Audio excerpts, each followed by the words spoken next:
Stop for a moment and ask yourself what really makes you happy. From a pedestrian on Fifth Avenue to the singing bird in the park, we all crave fun. But why, despite our best efforts, do we often feel empty? Are we chasing flashy things, a new car, an expensive vacation, or a few likes on social media? I used to think that happiness was such things, but then they disappeared like a cloud of smoke. Have you ever felt that way? The Buddha taught that true happiness is not out there, but in the soul.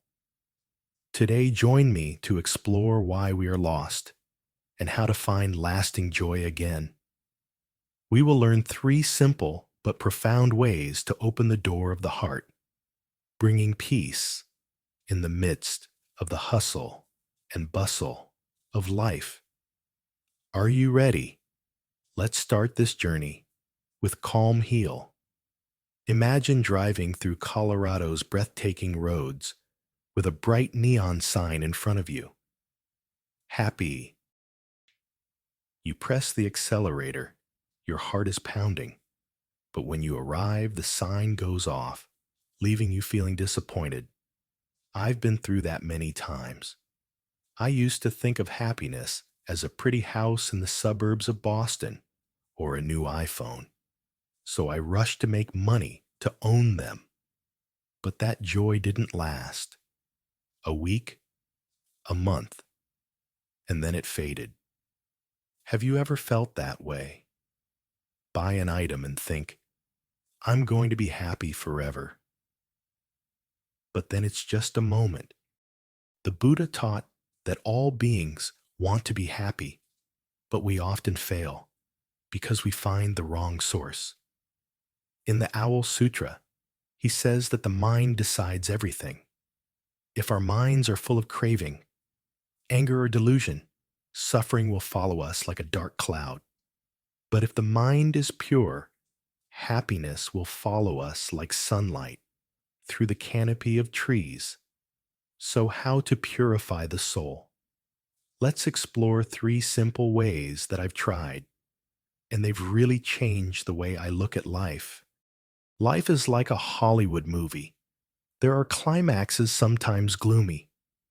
Last year, my company in Atlanta laid off staff and I lost my job. I was angry, wondering, why is life so unfair? But then I remembered the Buddha's words, suffering doesn't come from the situation, but from the way we react. I decided to accept the reality. Life doesn't always go well, and that's okay. I started an online writing course, and now I'm a freelancer living up to my passion. Think about a time when you had a hard time. Maybe an argument with a close friend or a failed presentation. You may be drowning in frustration or looking for lessons. Emma, an audience member of Calm Heel, once lost her beloved grandmother. Instead of being sad, she joined a group to support the elderly reading books. To them, Emma said, I feel like she's smiling at me. Accepting reality has helped her turn pain into meaning. Practical idea. Every night, spend 10 minutes journaling. Write down a difficulty of the day and a lesson from it. For example, if you miss the bus, the lesson might be to plan earlier. Or try a 5-minute meditation focusing on your breath to calm down in the face of the waves. I tried journaling, and it helped me find life lighter, like taking off a tight shirt. In Buddhism, dana, generosity, is the way to make the heart radiate. Generosity doesn't have to be $1 million donated. It can be a small action, like taking the time to help someone. Jack, an Uber driver in Florida, often drives seniors to the hospital for free. When I asked, he laughed. Seeing them thank me, I feel that my life is worth living. Jack wasn't rich in money, but he was rich in happiness, something no credit card could buy. Science agrees when we give, the brain releases oxytocin and dopamine, which take longer to bring joy than when we receive a gift. Remember the time you did something kind, like helping a stranger pick up a dropped item or giving flowers to a coworker. That feeling is completely different from the joy of buying a new item, right? I once left a box of homemade cookies in the office with the words, "Give to everyone." The smile of my colleague made me happy all week.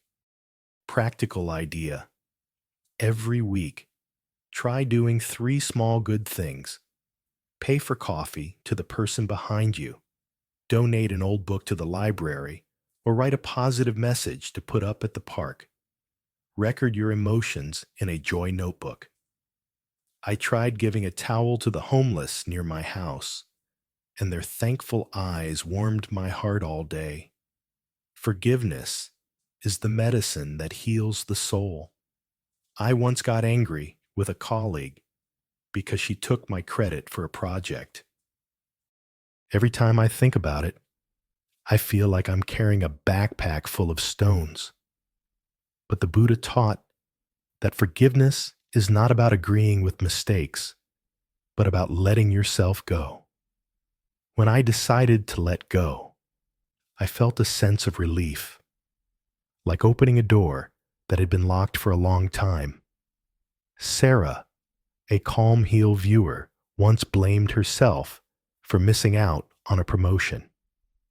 She took a meditation course and wrote a letter of forgiveness for herself, then burned it as a ritual. Now she works freelance and lives happier than ever. Forgiveness helps us move on, not bound by the past. Practical idea. Try a forgiveness journal. Every day, write a sentence about something you want to let go, like, "I forgive myself for worrying too much." Or do a small ritual. Write the name of the person you want to forgive on a piece of paper. Silently wish them well and tear it up.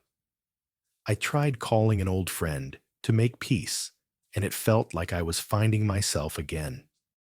The Buddha said that nirvana, the state of mind that is no longer craving, angry, or delusional, is the highest happiness.